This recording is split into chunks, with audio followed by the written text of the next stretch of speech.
ಇಂಥ ಘಟಾನುಘಟಿಗಳನ್ನೇ ಅಲ್ಲ ನಾನು ಹೇಳ್ತಾ ಇರೋದು. ನಿಮಗೆ ದೇಶದ ಪ್ರಧಾನಿ ಆಂಟಿ ಸೋಷಿಯಲ್ ಎಲಿಮೆಂಟ್ ಆಗ್ತಾರಮ್ಮ. ಅಲ್ಲ, ಅವ್ರನ್ನ ಕೊಲ್ಲೋಕ್ ಬಂದವ್ರ ಬಗ್ಗೆ ಸರ್ ನಾನು ಹೇಳ್ತಾ ಇರೋದು. ಕೊಲ್ಲೋಕ್ ಬಂದವ್ರು ಆಂಟಿ ಸೋಷಿಯಲ್ ಎಲಿಮೆಂಟ್ಸು. ಬಟ್ ಈಗ ನೀವು ಮಾಡ್ತಿರೋ ಆರೋಪ ಒಬ್ಬ ಶಾಸಕ ನೀವು ಮಾತಾಡೋ ಪ್ರಕಾರ ಇಂದಿರಾ ಗಾಂಧಿ, ಮಹಾತ್ಮ ಗಾಂಧಿ ಇವರೆಲ್ಲ ಆಂಟಿ ಸೋಷಿಯಲ್ ಎಲಿಮೆಂಟ್ಸ್ ಅವರು.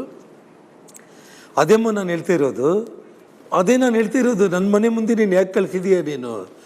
ನೀನು ಬ್ಯಾನರ್ ಹಾಕಬೇಕು ಅಂದರೆ ವರ್ಕರ್ಸನ್ನ ಇಟ್ಟು ಪೊಲೀಸ್ ಪ್ರೊಟೆಕ್ಷನ್ ಕೊಟ್ಟು ಮುನ್ಸಿಪಾಲ್ಟಿ ಅಧಿಕಾರಿಗಳನ್ನ ಕೊಟ್ಟು ಪರ್ಮಿಷನ್ ಲೆಟರ್ ತಗೊಂಡು ಬಂದು ನಿಮ್ಮ ಮನೆ ಮೇಲೆ ಏನಾಗ್ತೀವಿ ಅಂತೇಳಿ ಬೇಕಾದರೆ ನೀವು ಆಗಬೇಕಾಗಿತ್ತು.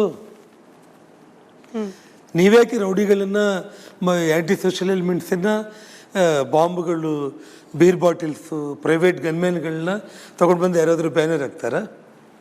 ಈ ಸತೀಶ್ ರೆಡ್ಡಿ ಅವ್ರಿಗೂ ನಾರಾ ಭರತ್ ರೆಡ್ಡಿ ಅವ್ರಿಗೂ ಏನು ಸಂಬಂಧ? ಯಾಕೆ ಅವರಿಬ್ರು ಕ್ಲೋಸು? ಬಿಸ್ನೆಸ್ ಪಾರ್ಟ್ನರ್ಸ್ ಅಥವಾ ರಾಜಕೀಯ ಸಲಹೆಗಾರ ಏನಾದ್ರೂ ಸತೀಶ್ ರೆಡ್ಡಿ ಅವ್ರು ನಾರಾ ಭರತ್ ಅವರಿಗೆ?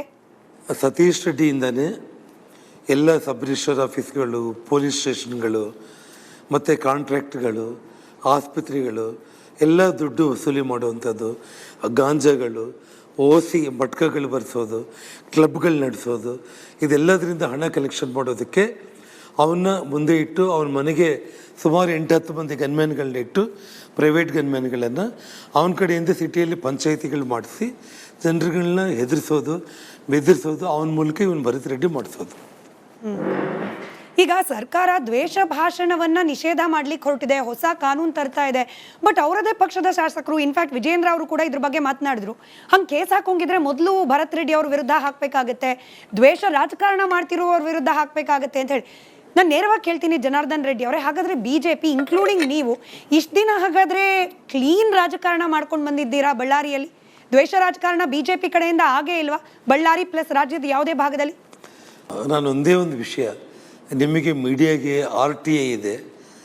ನಾನು 40 ತಿಂಗಳು ಇಲ್ಲಿ ಮಂತ್ರಿಯಾಗಿದ್ದಾಗ, ನನ್ನ ಸಹೋದರ ಶ್ರಾಮ್ಲವರು ಮಂತ್ರಿಗಳಾಗಿದ್ದಾಗ RTA ಆ್ಯಕ್ಟಲ್ಲಿ ಇದೇ ದೊಡ್ಡ ದೊಡ್ಡ ಕುಟುಂಬಗಳು ಯಾರಾದರೂ ಕೂಡ ಏನೇ ಆದರೂ ಬಳ್ಳಾರಿಯಲ್ಲಿ ಶಾಂತಿ ಅಭಿವೃದ್ಧಿ ಇತ್ತ ಅಥವಾ ಈ ರೀತಿ ಘಟನೆಗಳು ನಡೆದಿತ್ತ ಅನ್ನೋದು ನೀವೇ RTA ಮೂಲಕ ತಿಳ್ಕೊಂಡು ಒಂದು ಸ್ಪೆಷಲ್ ಸ್ಟೋರಿ ಮಾಡಿ ಅವತ್ತು ನಾನು ಬಂದು ನಿಮಗೆ ನನ್ನ ಬಗ್ಗೆ ಏನಾದರೂ ಒಂದು ಸಣ್ಣ ಕಪ್ಪು ಚುಕ್ಕೆ ಇದ್ರೆ ಕೂಡ ನಾನು ಮಾತಾಡ್ತೀನಿ. ಮರ್ಡರ್ಗಳನ್ನು ಮಾಡಿಸ್ಬಿಟ್ಟಿದ್ದೀರಿ ಅಂತ ಕೂಡ ಆರೋಪ ಮಾಡಿದ್ದಾರೆ ಭರತ್ ರೆಡ್ಡಿ ಅವರು. ಹೆಣ್ಮಕ್ಳು ಕಣ್ಣೀರು ಹಾಕಿದ್ದಾರೆ. ಭರತ್ ರೆಡ್ಡಿ ಅವರು ಗೆದ್ದ ದಿನ ಅನೇಕ ಹೆಣ್ಮಕ್ಳು ಬಳ್ಳಾರಿ ಕಾನೂನು ತಗೊಂಡು ಬಂದಿದ್ದೆ, ಜೈಲಿಗೆ ಶುಭಾಶಯ ಹೇಳಿದ್ರಂತೆ. ಇನ್ಮೇಲಾದ್ರೂ ರಾಕ್ಷಸರ ವರ್ತನೆ ಮುಗಿಯುತ್ತೆ ಅಂತ ಹೇಳಿ ಭರತ್ ರೆಡ್ಡಿ ಅವ್ರ ಮುಂದೆ ಅನೇಕ ಹೆಣ್ಮಕ್ಳು ಕಣ್ಣೀರು ಹಾಕಿದ್ರಂತೆ. ನೋಡಿಮ್ಮ, ಒಬ್ಬ ರಾಕ್ಷಸನ ಬಾಯಲ್ಲಿ ಈ ಥರ ಮಾತುಗಳು ಬರುತ್ತೆ ಅಂತಂದರೆ ಅದು ನೀವು ಬಳ್ಳಾರಿ ಪಬ್ಲಿಕ್ನ, ನೀವು ನಿಮ್ಮ ರಿಪೋರ್ಟರ್ಸನ್ನ ಇಟ್ಟು ಇಡೀ ಸಿಟಿಯಲ್ಲಿ ಸ್ಲಮ್ ಏರಿಯಾದಿಂದ ಹಿಡಿದು ಬಡವರಿಂದ ಹಿಡಿದು ಶ್ರೀಮಂತರವರೆಗೆ ನೀವು ಒಂದು ಒಳ್ಳೆ ಪ್ರೋಗ್ರಾಮ್, ನೀವು ಒಂದು ಇನ್ವೆಸ್ಟಿಗೇಟಿವ್ ಪ್ರೋಗ್ರಾಮ್ ಮಾಡಿ. ನೀವು ಅದು ಪಬ್ಲಿಕ್ ಹೇಳಿ, ನನ್ನ ಬಗ್ಗೆ ನಾನು ಹೇಳ್ಕೊಳ್ಳೋದಲ್ಲ. ಒಂದು. ಎರಡನೇದು, ದ್ವೇಷ ಭಾಷಣ ಬಗ್ಗೆ ಏನು ಜನಾರ್ದನ್ ರೆಡ್ಡಿ ಮನೆ ಸುಡ್ತೀನಿ ಅಂತ ಹೇಳಿದ್ದಾನೆ, ಏನು ನಾನು ತಾಳ್ಮೆ ಕಳ್ಕೊಂಡ್ರೆ ಬಳ್ಳಾರಿ ಭಸ್ಮ ಆಗುತ್ತೆ ಅಂತ ಹೇಳಿದ್ದಾನೆ. ಜನಾರ್ದನ್ ರೆಡ್ಡಿನ ಸಾಯಿಸೋದಕ್ಕೆ 1000 ಮಾರ್ಗಗಳು ನನಗೆ ಗೊತ್ತು ಅಂತ ಏನು ಹೇಳಿದ್ದಾನೆ.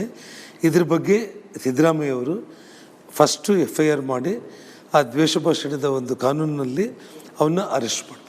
ಈ ಬುಲೆಟ್ ಬಗ್ಗೆನೇ ಗೊಂದಲ ಇದೆ. ವಶಕ್ಕೆ ಪಡೆದ ಅಷ್ಟೂ ಗನ್ಗಳನ್ನ ಪರಿಶೀಲನೆ ಮಾಡಿಸಿದ್ರು ಕೂಡ ರಾಜಶೇಖರ್ ದೇಹ ಹೊಕ್ಕ ಬುಲೆಟ್ ಎಲ್ಲಿಂದ ಬಂದಿದ್ದು ಅಂತ ಗೊತ್ತಾಗಿಲ್ವಂತೆ.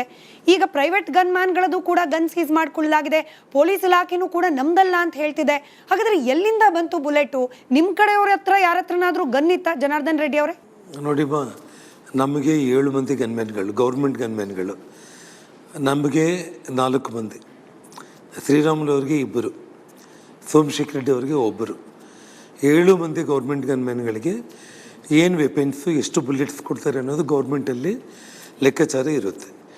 ಎಲ್ಲ ಗನ್ಗಳನ್ನು ಸೀಸ್ ಮಾಡಿದ್ದಾರೆ, ಎಲ್ಲ ಬುಲೆಟ್ಸು ವಶಪಡಿಸ್ಕೊಂಡಿದ್ದಾರೆ. ನಿನ್ನೆ ಹೊಸ ಗನ್ಗಳು, ಹೊಸ ಬುಲೆಟ್ ಕೊಟ್ಟಿದ್ದಾರೆ. ಯಾವುದೇ ಪ್ರೈವೇಟ್ ಗನ್ಮ್ಯಾನ್ಗಳು ನಮ್ಗೆ ಯಾರಿಗೂ ಕೂಡ ಇಲ್ಲ. ಸತೀಶ್ ರೆಡ್ಡಿ, ಭರತ್ ರೆಡ್ಡಿ ಹಿಂದೆ ಓಡಾಡ್ತಾ ಇರುವಂಥ ಗನ್ಮ್ಯಾನ್ಗಳು ಅವ್ರ ಫೇಸ್ಬುಕ್, ಸೋಷಿಯಲ್ ಮೀಡಿಯಾದಲ್ಲೇ ನಾವು ವಿಡಿಯೋಗಳನ್ನ ತೆಗೆದು ಈಗಾಗಲೇ ನಾವು ಮೀಡಿಯಾಗೆ ನಾವು ಕೊಟ್ಟಿದ್ದೀವಿ. ನಾವು ಟೋಟಲ್ ಆಗಿ ಯಾವ ಗನ್ಮ್ಯಾನ್ಗಳು ಇಲ್ಲಿ ನಮ್ಮ ಮನೆ ಮುಂದೆ ಫೈರ್ ಮಾಡಿದಾರೋ, ನಮ್ಮ ಮನೆ ಮೇಲೆ ಫೈರ್ ಮಾಡಿದಾರೋ, ನಿಮ್ಮ ರಿಪಬ್ಲಿಕ್ ಟಿವಿನಲ್ಲಿ ಫಸ್ಟ್ ಬಂದಿರುವಂಥದ್ದು.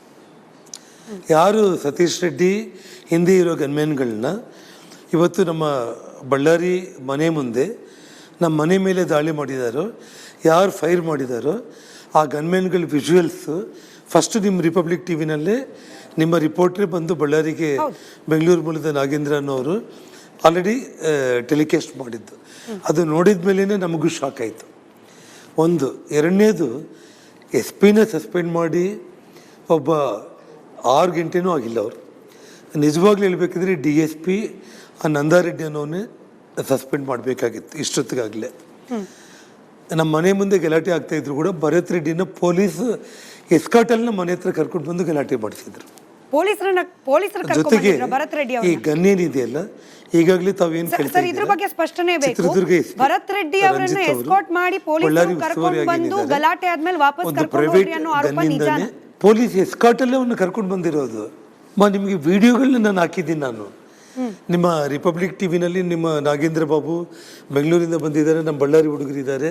ನಿಮ್ಮ ರಿಪಬ್ಲಿಕ್ ಟಿ ವಿ ಇವತ್ತು ಬೆಳಿಗ್ಗೆ ನಾನು ರಿಲೀಸ್ ಮಾಡಿದ್ದೀನಲ್ಲ, ಪೊಲೀಸ್ ಎಸ್ಕಾಟಲ್ಲೇ ಭರತ್ ರೆಡ್ಡಿ ಅವ್ರನ್ನ ಪೊಲೀಸರು ನಮ್ಮ ಮನೆಯವರೆಗೆ ಕರ್ಕೊಂಡು ಬಂದು ಗಲಾಟೆ ಆದಮೇಲೆ ಪೊಲೀಸರು ಕರ್ಕೊಂಡು ಹೋಗಿದ್ದು ವಿಜುವಲ್ಸ್ ಇವತ್ತು ನಿಮ್ಮಲ್ಲೇ ಇದೆ.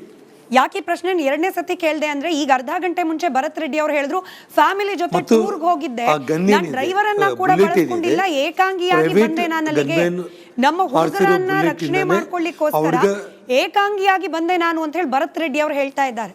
ನೋಡಿಮ್ಮ, ವಿಜುವಲ್ಸ್ ಪೊಲೀಸರು ಅವನ್ನ ಎಸ್ಕಾರ್ಟ್ ಮಾಡಿಕೊಂಡು ಕರ್ಕೊಂಡು ಬಂದಿರೋದು. ಬೇಕಿದ್ರೆ ಇದು ಇಂಟರ್ವ್ಯೂ ಆದಮೇಲೆ ನಾನು ಹೇಳಿದ್ದನ್ನು ನೀವು ಇನ್ನೊಂದ್ಸಲ ಕ್ರಾಸ್ ಚೆಕ್ ಮಾಡಿಕೊಂಡು ರೆಡ್ಡಿ ಅವರಿಗೆ ಅಥವಾ ಕಾಂಗ್ರೆಸ್ ಪಕ್ಷಕ್ಕೆ ಹೋಗ್ಬಿಡುತ್ತೆ, ಹಾಗಾಗೇನೆ ಇದನ್ನು ಸಹಿಸ್ಕೊಳ್ಳಿಕ್ಕಾಗದೆ ಗಲಾಟೆ ಮಾಡಿದ್ದಾರೆ ಅನ್ನೋ ಆರೋಪ. ಒಪ್ತೀರಾ ಇದನ್ನ? ನೋಡಿಮ್ಮ, ಕಾಂಗ್ರೆಸ್ ಪಕ್ಷ ವಾಲ್ಮೀಕಿ ಮಹರ್ಷಿಗಳ ವಿಚಾರದಲ್ಲಿ ಅವರು ಮಾಡಿದ್ದೆಲ್ಲ ಶೂನ್ಯ. ವಾಲ್ಮೀಕಿ ಪುತ್ಥಳಿಯನ್ನು ಬಳ್ಳಾರಿಯಲ್ಲಿ ಸನ್ಮಾನ್ಯ ಯಡಿಯೂರಪ್ಪ ಅವ್ರನ್ನ ಕರ್ಕೊಂಡು ಬಂದು 25 ವರ್ಷಗಳ ಹಿಂದೆ SP ಸರ್ಕಲ್ ಅಂತ ಇದ್ದಿದ್ದನ್ನು ವಾಲ್ಮೀಕಿ ವೃತ್ತ ಅಂತ ಮಾಡಿ ವಾಲ್ಮೀಕಿ ಒಂದು ಪುತ್ಥಳಿಯನ್ನು ಸ್ಥಾಪನೆ ಮಾಡಿದ್ದಂಥವರು ಶ್ರೀರಾಮುಲು ಜನಾರ್ದನ್ ರೆಡ್ಡಿ. ವಾಲ್ಮೀಕಿ ಭವನ 8 ಕೋಟಿ ವೆಚ್ಚದಲ್ಲಿ ಸೆಂಟ್ರಲ್ ಏರ್ ಕಂಡೀಷನ್ ಭವನ 20 ಅಡಿ ವಾಲ್ಮೀಕಿ ಪುತ್ಥಳಿಯನ್ನು ಸ್ಥಾಪನೆ ಮಾಡಿದ್ದು ಜನಾರ್ದನ್ ರೆಡ್ಡಿ ಮತ್ತು ಶ್ರೀರಾಮುಲು. ವಾಲ್ಮೀಕಿ ಜಯಂತಿ ಸರ್ಕಾರಿ ರಜೆ ಘೋಷಣೆ ಮಾಡಿಸಿದ್ದು ಯಡಿಯೂರಪ್ಪ ಅವ್ರ ಸರ್ಕಾರದಲ್ಲಿ ಶ್ರೀರಾಮುಲು ಮತ್ತು ಜನಾರ್ದನ್ ರೆಡ್ಡಿ.